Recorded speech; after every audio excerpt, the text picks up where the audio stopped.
Hello friends, today we'll be discussing whether hypertension can be cured permanently or not. A lot of people ask this very common question whether hypertension can be cured or not. After a certain period of time, usually a lot of people do not want to take medicines, and this is the most obvious question which they ask us, whether this particular therapy, this particular medicine or this particular lifestyle change will completely cure the problem or not.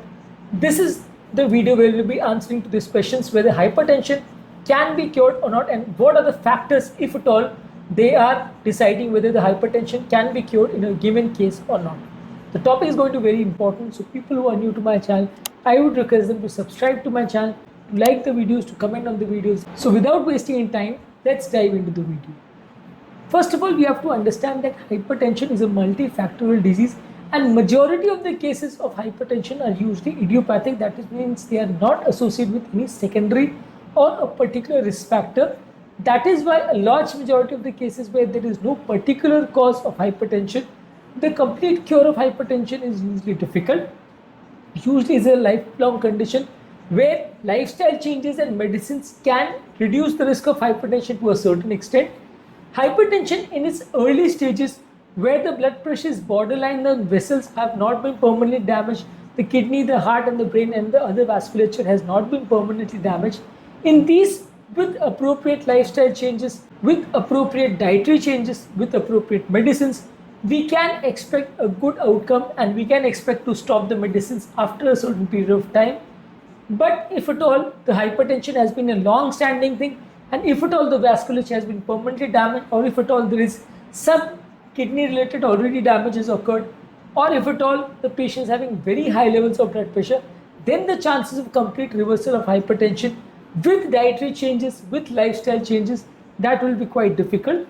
And if at all we consider dietary and lifestyle changes also, we have to understand this fact that the salt restriction, dietary changes and lifestyle changes, these two have to be continued for a prolonged period of time if at all we want to maintain that adequate control of hypertension in our lives. If at all we stop doing the salt restriction, if at all we stop doing the lifestyle changes, if at all we stop doing the dietary changes, after a certain period of time, again the hypertension might relapse.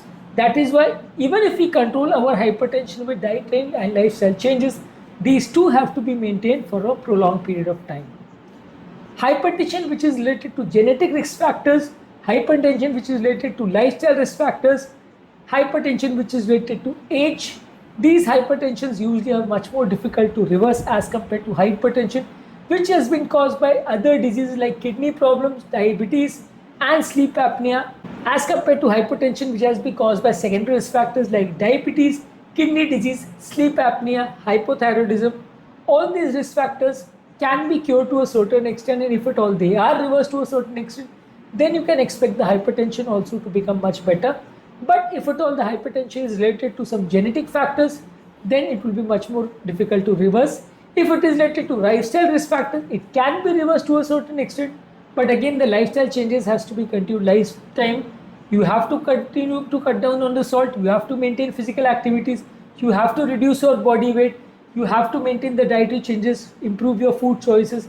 Everything has to be done for a prolonged period of time if at all you want to maintain a good control of hypertension for your entire lifetime. Sometimes hypertension is caused by renal artery stenosis, some medicine related problems like non-steroidal anti-inflammatory drugs, corticosteroids, antidepressants.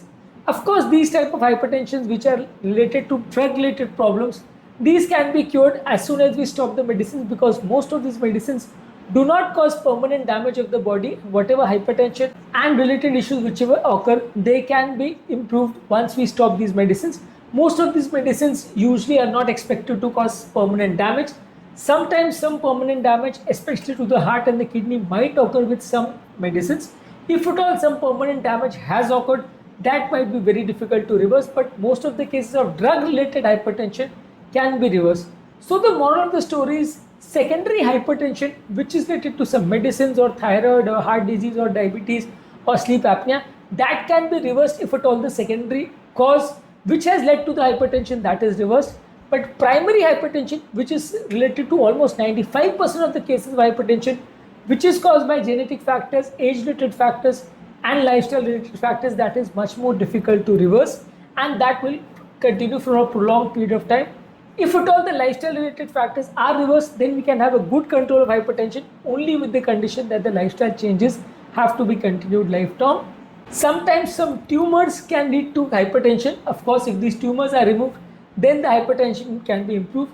Sometimes some kidney infections or inflammation inside the kidney can lead to hypertension. These also can be removed to a certain extent.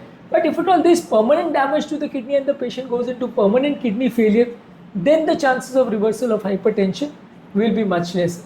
So we'll end this topic with the moral or with the message that hypertension which is related to secondary causes which are reversible, that can be reversed to a certain extent if at all it is detected in early stages and if at all permanent damage to the end organ has not occurred. But most of the other cases of hypertension which is not related to any other causes, that will be much more difficult to reverse, especially when the hypertension is severe, especially when the hypertension has already caused multiple organ damage. With this message, we'll be ending this video. I would request you to see the other videos on hypertension which we have done on our channel so that you get a detailed understanding about hypertension and what exactly we should do and what should we not do in case of management of hypertension. Before we end this topic, the people who are new to my channel, I would request them to subscribe to my channel, to like the videos, to comment on the videos and to share the videos in social media groups